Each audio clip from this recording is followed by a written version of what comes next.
wanted to talk to you guys about today was going back to design. Mobile surveys by design. We spent a lot of time talking about technology and how technology can be a detriment if not done right, and a help if done well when conducting surveys over mobile devices. But I really want to try and take this back to first principles and talk to you guys about how the words you choose in your survey is going to have a major impact on the effectiveness of your research that you do. And I'd like to just start by telling you about some of the trends that we're seeing. The example that I have here is for a tracking study that we conduct every month, about 10,000 studies every month. It is a customer service tracker in this case. And if I were to extend this line back to April 2012, you probably would have seen us just coming out of the single digits, maybe that 9–10% of people using a mobile screen to take this survey. April 2013, we're starting to see that 20% number. It's getting higher. 3 months ago, September 2014, 1/3 of the participants were using a small screen, a smartphone or a tablet. And in fact, on a completely different survey, when we simply added a line to the email invitation that said, this survey is mobile friendly, feel free to take it on any device you choose, 50% of people who took that survey did so on a small screen. So this is the way people naturally use their mobile devices, and we have to, as Leslie said, we have to join in with them. Using your analogy, Leslie, of the purple box, we have to make sure that everyone who's in that purple box is happy when they're taking a survey. So all research is mobile, even if you didn't plan for it. You better plan for it. And I do want to emphasize, I tend to use the word small screen rather than mobile, because I think it does two things for us. The first thing it does is it just reminds us that there's a visual difference in how people are seeing our survey, our ethnography, our qualitative, whatever we're doing, there's a visual difference in how people are seeing it on a small screen than on a computer screen, and we have to account for that. So it's a good reminder of that. And the other thing that's important is I heard this statistic 2 years ago at a conference was something in the range of 3/4 of the time that you're interacting with your small screen, your smartphone, or your tablet, or your gaming device, or now your wearable, you're actually not mobile. You're at home, at work, or at a desk at school. So it's important that although, yes, mobile surveys could take place, could be that person, on the subway on their commute, or on the sidelines of a sports field as they're chauffeuring their kids around, or on the go, and maybe we can ask them to do things, in the store or in another environment. A lot of the time, you have to envision the situation as this is a secondary screen for them. They're either in front of their computer with a mobile there, or they just simply choose their mobile device as their favorite device. And we actually did a little research on research this fall, and one of the questions we asked, we wanted to find out about how people were using mobile, and one of the questions we asked was, which is their preferred device? So, all of the options were there in terms of their computer, their laptop, their tablet, their phone, gaming devices, and 72% of North American panelists said that their mobile phone was their most useful device. So this is going to be the device they pick up. And a lot of the traditional ways that we might interact, we might start a survey process with someone, they're going to interact on their smartphone. And this is true, of course. We're talking about online. I'm predominantly going to talk about an online, a web-based survey in this presentation, but don't forget that this also applies to telephone. In the United States, you're approaching over 1/3 of people don't have a landline device. In Canada, we're just a little bit farther behind, but we're coming along as well. So when you're doing telephone surveys as well, you have to be prepared for the differences of people having a cellular phone, a personal phone, rather than a home-based landline to deal with. But I really want to caution, mobile is not the be-all and end-all. I went one page too far. Small screen is not the only way to interact with people. It seems obvious, but it's very much an age-based phenomenon still. It's moving, but it's still very much an age-based phenomenon. So in that pilot study that we talked about, we took a look at the choice that people made for screen based by age. And you can see it's declining. It declines substantially as people's age group increases.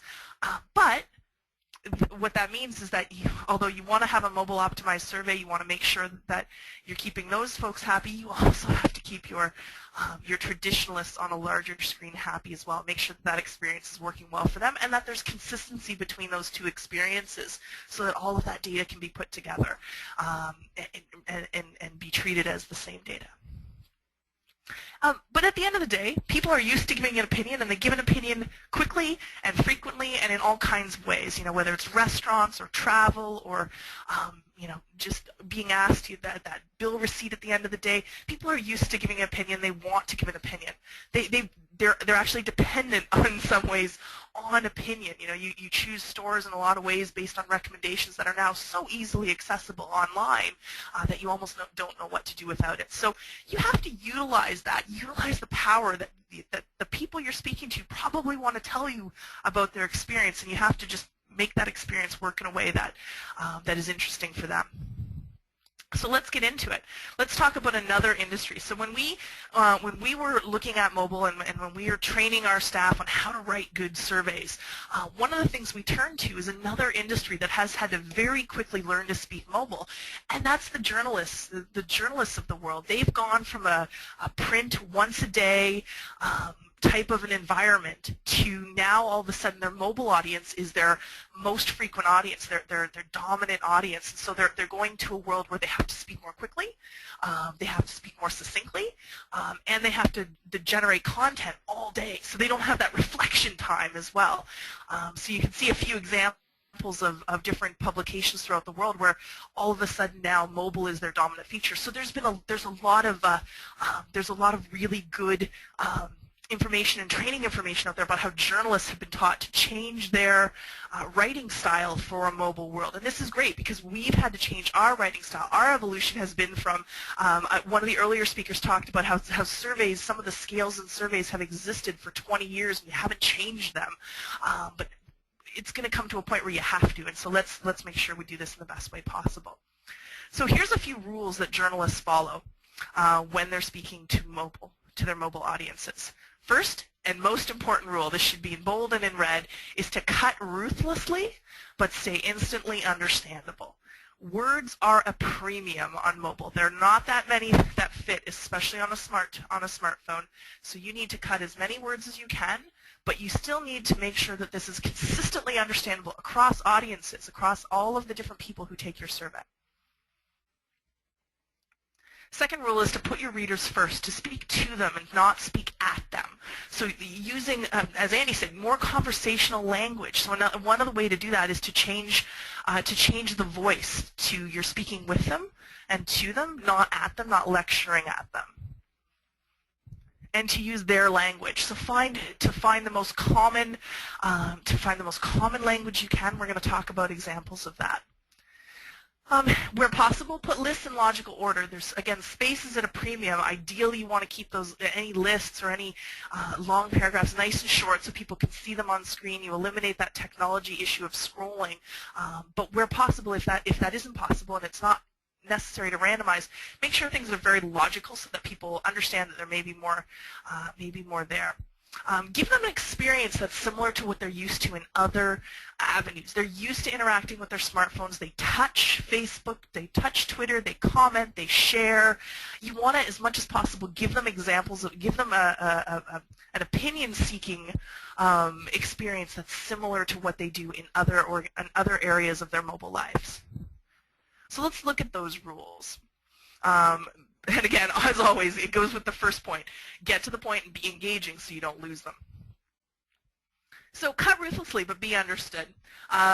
These are just two examples from a demonstration survey that we'll show prospective clients, and try to think of how that question would have been written 2 years ago, and that's what you see in the top gray. Lots of words there, very thorough, using my very best language as much as possible, and at the end of the day, it bogs you down. So how can you shorten that? Well, you can shorten that by saying just, hey, at your last visit, how satisfied were you with the quality of your food? It's clear. You want to know about the quality of the food. You want to know the last visit? Okay, I get it. I understand this question. And another example is, Annie talked about transparency. Talk about the reason for your research. But again, we sometimes get bogged down in our words. We're conducting research with all of our customers, but their recent experience. Okay, that's nice that you're part of a greater group, but let's just get cut to the chase. Tell me what you want me to do. I want you to tell us about your most recent visit to the grow. Cut to the chase. Another question I often get, kind of a little aside from the words in the survey and the questions that you use, is oftentimes the survey gets bogged down and gets lengthy because you're either asking questions that you already have an answer to through internal data, or you're reconfirming because you don't completely trust the data. And as we've heard, survey data is imperfect as well. People either intentionally or unintentionally give inaccurate results. Sometimes they don't know, and a really good example of that is some of our clients are telephone companies and things where you might say, hey, how many phone calls have you made in the last month? Or how many text messages do you send in a typical month? And I would argue that people are probably not great at estimating that, but you know that that data exists within the company database. And if it's accessible, why not use it? Why not eliminate some questions from the survey, some profiling questions from the survey, and go ahead and use the database? Well, the answer I often get back is, don't trust the database. There's a lot of reasons why the database isn't good. And actually, wireless is a great example of that, because oftentimes the purchaser of the wireless plan may not be the user. Maybe one spouse purchases the phone, but the other spouse is the primary user, or the son or daughter is the primary user. And that makes sense. But you have to decide which data is accurate, which data isn't, and again, with an eye to eliminating survey questions. So one of the things you can do is ask a few tester questions. So ask a few tester questions. If it matches up with the survey data, or sorry, with your database information, then go ahead, accept that data, move on to the main survey. If you see that it's a poor match, well, then that smaller group of people maybe answers a few extra usage questions or profile questions to reconfirm, and then you go on to the main survey. Again, respectful of participants' time, understanding that you want to ask a shorter survey, and just, again, looking for other ways. Are there other ways? Is this, if you're using a consumer panel, well, do they have profiling questions that we could purchase and append to our data rather than asking those questions straight up? And things like that are other ways to potentially shorten a survey and keep things moving in the mobile world. And this is my golden rule. This is something I hammer my teams on as much as possible, is that above all else, we are speaking to a person. We're not speaking to a respondent, a consumer, a user, a client, a participant. We're speaking to a person who does something. A person who, as part of their life, purchases this product, uses this service, is part of a government program. Whatever the topic is, they're a person who does this. So by remembering that you're speaking to a person, it allows you to push on some best practices. And one of the things, in response to what Jeffrey was saying around satisfaction, loyalty, recommendations, one of my questions is, sometimes you don't want to ask any of those measures. You just want to get to the measure that's most important for that transaction. If someone's walking through a grocery store or a convenience store and you want to know how their experience was with the cashier, well, it's not satisfaction, it's not loyalty, you just want to know if it was fast and accurate, for example. And by remembering that someone's a person who has many, many experiences over the course of a day, and this experience or this product or this service, in some cases is not very important to them. In some cases it's a product that they use all the time, but they're a person first and foremost. So it'll color the way that you word a survey. So, and David Ogilvy, decades ago, believed this. If you're trying to persuade people to do something, which at the end of the day, market research is supporting the sales cycle, it seems to me that you should use their language that they use every day, the language that they think in. It breeds accuracy. It actually will improve survey results, I think, to move away from our best academic, formal language, we call it Queen's English, and pull back into a more conversational tone. And here's a few examples of that. Again, turning back to journalists, here's some rules in a journalist handbook for writing in general, but in particular writing for mobile. Use contractions. Use shorter sentences. It's okay to end with a preposition and use the active voice. And most importantly, read your survey aloud. If it doesn't sound like something you'd say to someone, you probably shouldn't write it that way. Here's a few examples. We'd like to know how we can improve, as opposed to, please tell us about your experiences using this product. Instead of saying, which region of the country do you live in, or what state, which I've seen these long phrases on surveys. Just say, where do you live? People will understand you're asking about state or province when they see the answer list to choose from.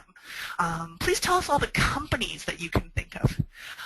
We often get caught up in buzzwords that we don't even realize are buzzwords because we use them every day, and one really good example of that is brand. Not every consumer understands what brand is. As Annie showed, customers don't even understand the word demographics or closing.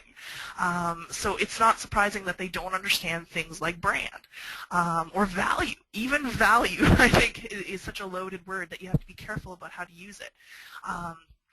And so that last example is my rewriting of kind of the brand consideration question that we often ask on surveys. Well, in a more natural tone, it's if you were shopping for a new business suit, which of the stores would you visit? Because that's how they do it. They don't think about a brand that they'd like to be loyal to. They think of the store or the designer that they're going to go shop with. So that's how you should ask the question. And so some examples, just a few examples of buzzwords. I'd love to see on Twitter other buzzwords that you guys want to get rid of in your surveys. Messaging, I've seen this on surveys. Demographics, again, I agree, is one that you know, people use. Just tell us about yourself. Tell us about yourself and your family, or yourself and the members of your household is a much more natural way of saying it. Platforms, I've seen in a B2B survey. Value proposition. What channel would you purchase in? People don't understand that. They understand things like, would you buy this online or go to a store? And of course, brand we've talked about. And the last thing I want to highlight is that, as I'm sure you guys know, technology can be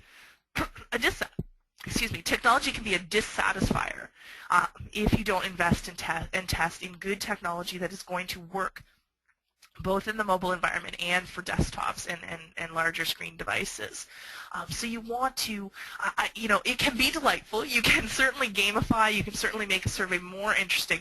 But first and foremost, you want it to be natural and like everyone else's experience.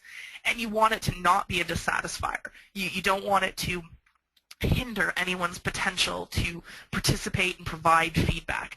And what I say is it's no longer acceptable to use tools, wordings that were transplanted from paper surveys, because really if you look at a lot of online surveys, they look like paper surveys. Why are scales numerically anchored?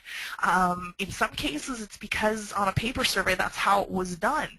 You know, as opposed to in a mobile environment or an online environment, you don't necessarily need to do that, especially if your scales, I still see scales that have little number buttons, even though they're fully anchored scales or fully formed scales.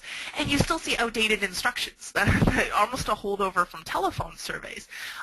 You know, if the platform that you're using makes it obvious what the task is, to select an answer or to rank or to provide feedback, you can modify and improve your instructions to do that.